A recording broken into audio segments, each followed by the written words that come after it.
अब मैं श्रीलंका के राष्ट्रपति हिज एक्सेलेंसी दिशा नायक को उनके संबोधन के लिए आमंत्रित करता हूँ. ගරු ඉන්දියානු අග්‍රාමාත්‍යතුමනි, සියලු ගරු රාජ්‍ය නායක නායිකාවනි, සම්භාවනීය අමුත්තනි, කෘත්‍රිම බුද්ධිය විසින් ආර්ථිකයන්, රාජ්‍ය පාලන පද්ධති හා සමාජයන් වෙනස් කරමින් පවතින මේ සුවිශේෂී මොහොතේ නවදිල්ලියේදී ඔබ සමග එක්වීමට ලැබීම මට මහත් ගෞරවයක්. AI තාක්ෂණයේ පසුගිය සිය වස්වල කාර්මිකකරණ විසින් ඇති කළ ආකාරයටම ජාතික වර්ධන ගමන් මඟ කෙරෙහි දැවැන්ත බලපෑමක් ඇති කරන පරිවර්තනීය බලවේගයක්. නමුත් AI තාක්ෂණයෙන් සවිමත් රටවල් සහ එවැනි හැකියාව නොමැති රටවල් අතර වැඩිවීමෙන් පවතින පරතරය බොහෝ රටවල් ඩිජිටල් ආර්ථිකයෙන් වියුක්ත කිරීමේ බරපතල අවදානම් නිර්මාණය කරනවා. මේ ආකාරයට පසුබසින රටවල් ගෝලීය වර්ධනයෙන් සහ නව ආර්ථික අවස්ථාවලින් තවදුරටත් විවිධ අතුරු බලපෑම්වලට ලක්විය හැකියි.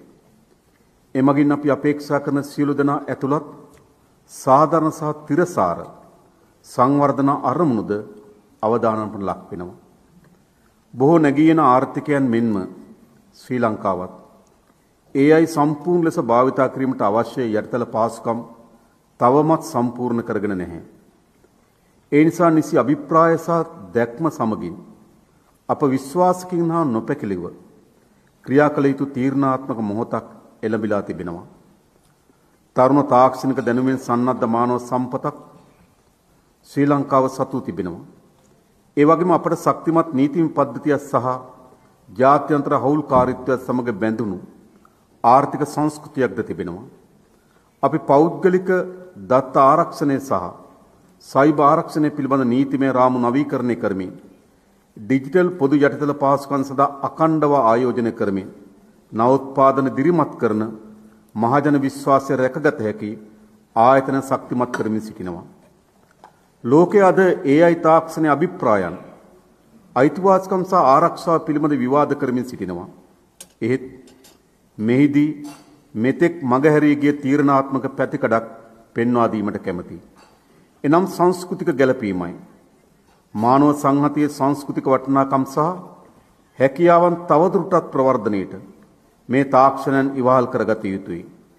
ලෝක මට්ටමේ AI තාක්ෂණය භාෂා සහ මතවාදයන් කීපයකට පමණ සීමා වුණොත් අපගේ අනන්‍ය වූ සංස්කෘතික විවිධත්වයේ ගිලී යාමේ අවදානමක් පවතිනවා. ශ්‍රී ලංකාව සහ ඉන්දියාව වැනි රටවල් වලට තම භාෂාවන් සහ සංස්කෘතිය යනු ගෞරවයේ මෙන්ම විශ්වාසයේ පදනමයි. මෙවැනි සංස්කෘතික ගැළපීමක් සාක්ෂාත් කර ගැනීම සඳහා පුළුල් අන්තර්ග්‍රහණය සහ සංරක්ෂණය සිදුවීම අවශ්‍යයි.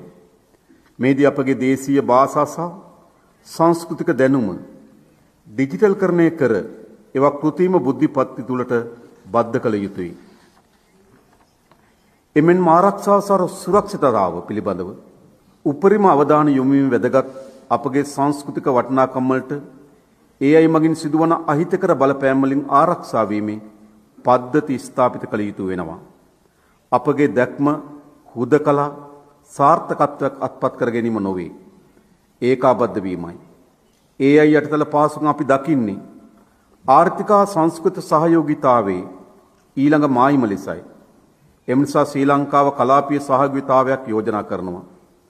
මෙහිදී එය අඩු වියදමින් ලබාගත හැකි මධ්‍යගත පාලනික යුත් භාෂා දත්ත කට්ටල පොදු වැගීම් ක්‍රම සහ ආරක්ෂක මෙවලම් මෙන්ම ඒකාබද්ධ ධාරිතා සංවර්ධනය සහ යන මූලික කරුණු හතර මත පදනම් වීම ඉතා වැදගත්. මේ ප්‍රයත්නය මගින් AI ප්‍රතිලාභ වෙත අප සැමට පුළුල් සහ සාධාරණ ලෙස ප්‍රවේශ විය හැකි බව මාගේ විශ්වාසයයි. මේ තත්ත්වය තුළ ශ්‍රී ලංකාව ජාතික මෙන්ම කලාපීය මට්ටමේ අවශ්‍යතාවද සපුරාලිය හැකි AI හැකියාවන්ගේ යුත් දත්ත යටිතල පාසුකම් සංවර්ධනය කිරීම පිළිබඳව ගවේෂණය කරමින් සිටිනවා. ඩිජිටල් පොදු යටිතල පාසුකම් සහ තාක්ෂණික කුසලතා පිළිබඳව ගෝලීය නායකත්වයන් අත්පත් කරගන්නමින් සිටින ඉන්දියාව සහ අනෙකුත් රාජ්‍යයන් සමග සමීප කටයුතු කරමින් තිරසාර ආරක්ෂිත සහ අනාගතයට සූදානම් කලාපීය AI දත්ත මධ්‍යස්ථාන ධාරිතාවන් ස්ථාපිත කිරීමට ශ්‍රී ලංකාවට විශාල විභවයක් තිබෙනවා. ගරු සම්භාවනීය අමුත්තනි, කිසිදු රටකට ඒ අය සඳහා සූදානම් අනාගතයක් තනිව ගොඩනගාගත නොහැකි බව අපගේ වැටහීමයි. ලෝකය හා මෙම කලාපයේ රාජ්‍යයන්ගේ අදහස් රැසක් සැලකිල්ලට ගනිමින් අප විසින් නවදිල්ලියේදී එකඟ වන ඒකාබද්ධ ප්‍රකාශයේ මෙම සහයෝගිතාවේ වැදගත්කම ඉස්මතු කර තිබීම සතුටට කරුණක්.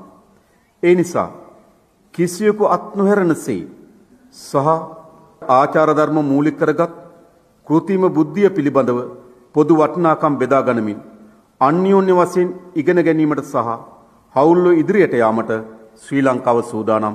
බෙහෙවින් ස්තුතියි.